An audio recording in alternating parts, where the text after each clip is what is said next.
গল্প না, ছেলে খেলার গল্প না, আমরা করব বর্ণনা, আপনারা করবেন বিবেচনা। লক্ষ্য করবেন তাই কথার পিছনে কথা না বললে বাউল বিচার গানের কোনো মজা নাই। দেওয়ান সাহেব যেভাবে কথা বললো, আমি বললাম কি যে যে কায়দা করে ঘুরে ফিরে প্রশ্ন করলো, তাতে বোঝা গেল রজব দেওয়ান একটু পাকছে। তো এই কথার পরিপ্রেক্ষিতে তিনি বললেন যে পাইকা গেলে তো ফল পইরা যায়, ঝরে যায়, আমি পাকতে চাই না, আমি কাঁচা থাকতে চাই। এখন উনি ঘুরাইয়া দোয়া করছে, ওই দোয়া করি আপনি পাকেন। তো আসলে একটা গল্প মনে হয়েছে, বুঝছেন? এক বন্ধু, তার আবার বিয়ার শখ হয়েছে, বিয়া করবো, কিন্তু গরিব মানুষ, টাকা পয়সা খুব একটা নাই। এখন যে বন্ধু সে আবার একটু ধনী আর কি, আর আবার শুট মোটা আছে, কয় দোস্ত বিয়ে তো করবো, একটা তোর যদি একটা সাপারির শুট আমার দিতি তাইলে খুব ভালো হইতো। আচ্ছা ঠিক আছে দিমনি। বিয়া ঠিক হয়েছে, তো বিয়ে করতে গেছে। তো শ্বশুর বাড়িতে যাওয়ার পরে যখন বিয়ে করতে গেছে, এখন ওই প্রতিবেশী জামাই দেখতে আইছে। জামাই কোনটা, জামাই কোনটা? ওই যে বন্ধু যে কাপড় দিছে, হ্যাঁ কয় জামাই এইটা কাপড় দিয়ে আমার।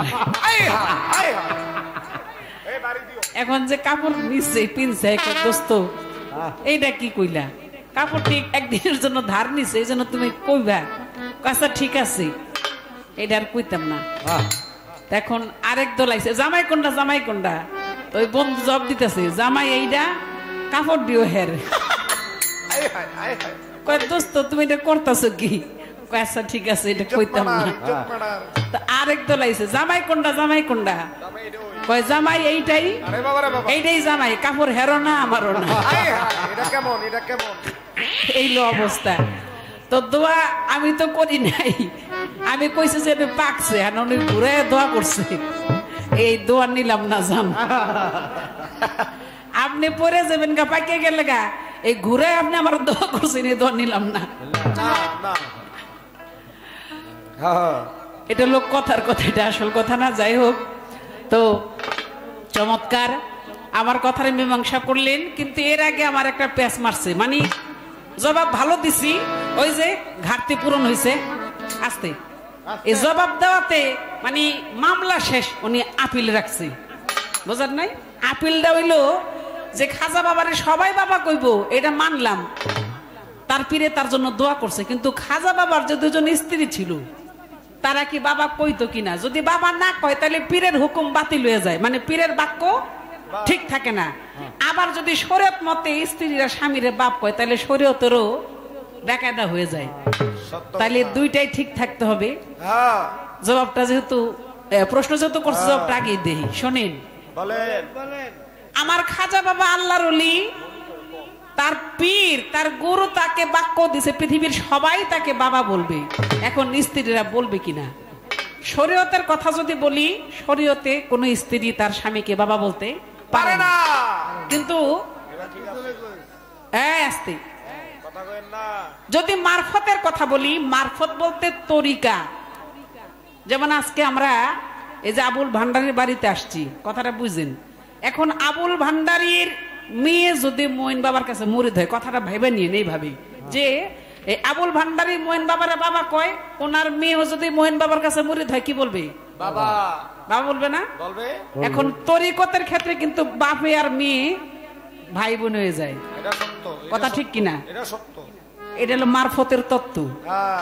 মানে তরিকতের ক্ষেত্রে ওখানে যদি কেউ গুরু ধরে, যেমন ওই খাজা বাবার দুই স্ত্রী, তারা কিন্তু খাজা বাবার ভক্ত ছিল। ভক্তের কাছে তার গুরু তো তার বাবাই। ওখানে শরীয়তের আইন চলে না, কথা বোঝেন নাই? আমার দয়াল নবীকে নিয়ে জিব্রাইল আমিন একবারে সপ্ত আসমান চলে গেল পাড়ি দিয়া, নাকি?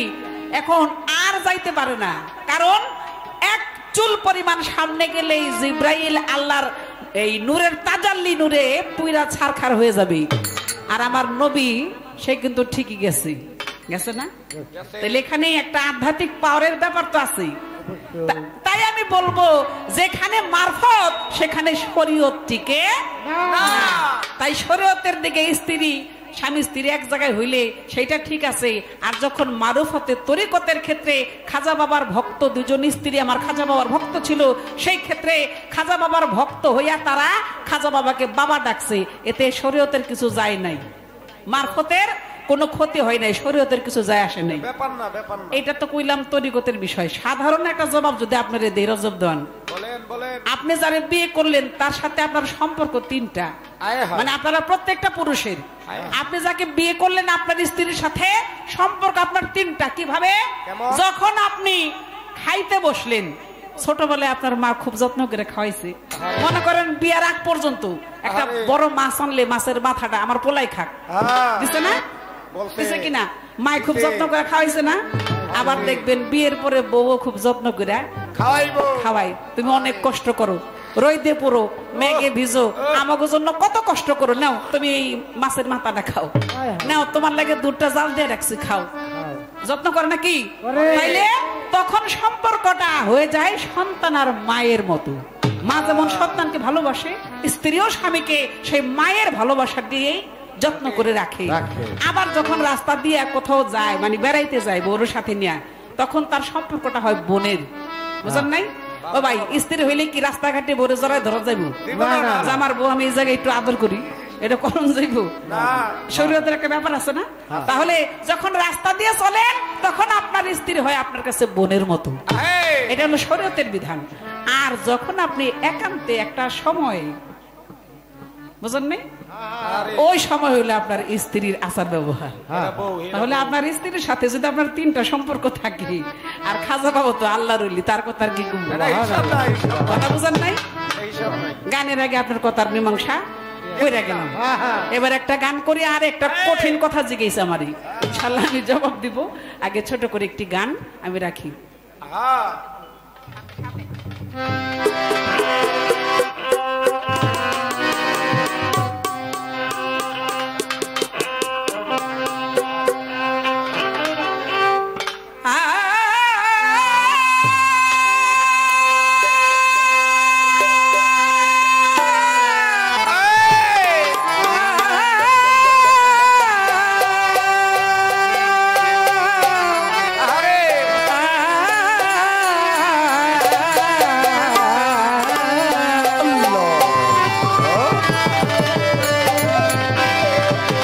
পলকে পলকে মনে পড়ে তোমাকে, পলকে পলকে মনে পড়ে তোমাকে, তুমি যে আমার জীবন, ও খাজা বাবা কবে হবে দর্শন, ও খাজা কবে হবে দর্শন।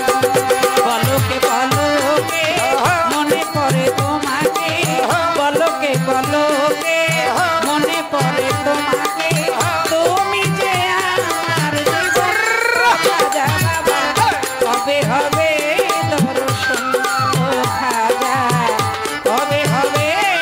পলকে পলকে মনে পড়ে তোমাকে, পলকে পলকে মনে পড়ে তোমাকে, তুমি যে আমার জীবন, ও খাজা বাবা কবে হবে দর্শন, ও খাজা কবে হবে দর্শন।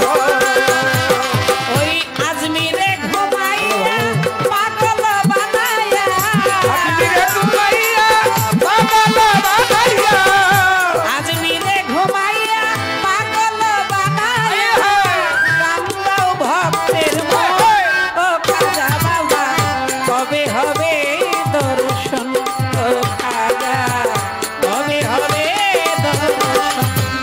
পলকে পলকে মনে পড়ে তোমাকে, পলকে পলকে মনে